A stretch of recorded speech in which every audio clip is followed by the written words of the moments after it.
A hearty hello to all of our coaches, players, and fans. Emily Ward here, head coach of the Corpus Christi Curums, and now your cheerful and chatty neighborhood news lady. Let's get right to the good stuff. We're going to talk about week 3. I'm here right now with Jeremiah McCaslin, head coach of the Minnesota Mews. How are you doing today? I'm doing well, thank you.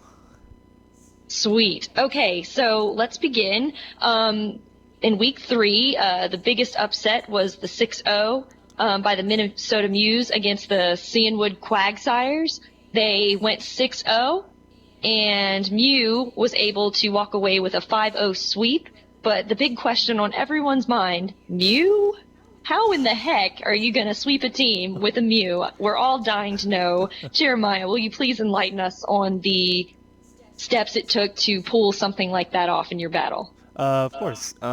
During my team battling, when I was looking at Ryan's team, I saw one of the biggest counters that I could bring to set up was against Uxie. I knew that one of his moves was going to be U-turn.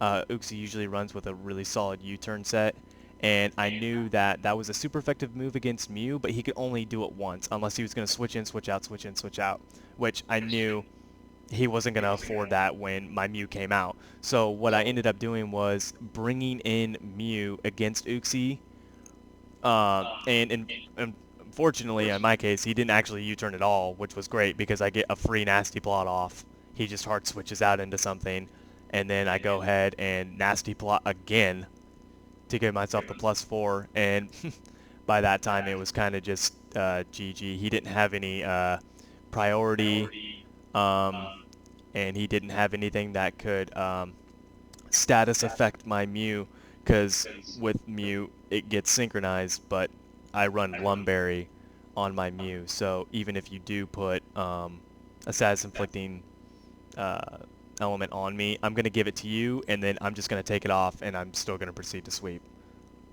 So in this point in the game, Uxie's about to bring the rain for probably Tornadus T, which was on Ryan's team. And is this the opportunity where you thought it would be a good idea to nasty plot? See, I thought actually that he was going to go into Tornadus T at this point, and I thought he was going to do Hurricane because of the rain. It's to get that 100% with a Life Orb to kill my Mew, which in fact he doesn't. I feel he brings out Fortress to Rapid Spin the my rocks that I'd put up in the beginning, which in fact he doesn't even do that either. He just Volt switches straight out, which Mew takes like a champ, and then he proceeds to go ahead and go into the Tornadus like I thought he would.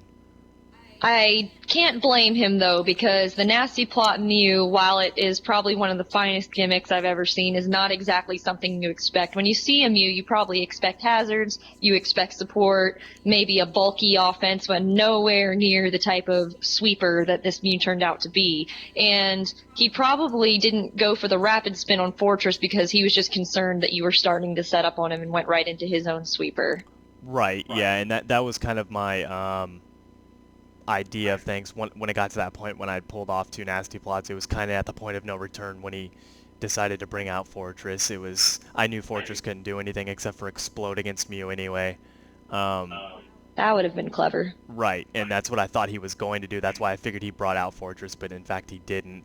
I had all of and with Mew and his extensive array of moves, I can put anything. So I made sure I had full coverage with Mew for everything on his team. Unfortunately, here he cotton guards, so Side Shock doesn't do too much to his defense. But I went ahead and put Ancient Power on to, get the gimmick boost, if I could get the gimmick boost, just to go ahead and sweep faster. That 10% though. Right, and still get the super effective against Tornadus. I see. And we can't really be too disappointed with Ryan in this one, because I'm pretty sure that if anyone would have been on the end of this Mew sweep who didn't have the Pokemon with priority on their team would have probably gotten just a surprise. But there you have it. That's a Mew sweep for you right there. Mew does a nice job cleaning up the team. Kudos, Jeremiah, for picking the right coverage move and really studying the team before doing the battle. And if you guys had any questions, there it is. There's your answer.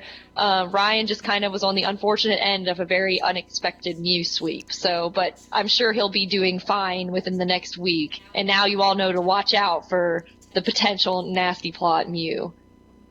Yeah, it was a great battle. Great battle. It just a little unfortunate. And then this is right here. The rocks kill Charizard. That's what Yeah. jilted Mew out of a 6-0. Got it. All right. Gotta love the rocks. Bold Char. Anyway, that was a good battle. Very surprising, very creative. You can't hate on that.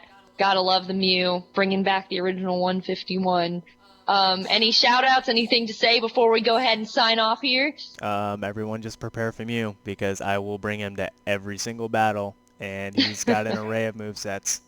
So.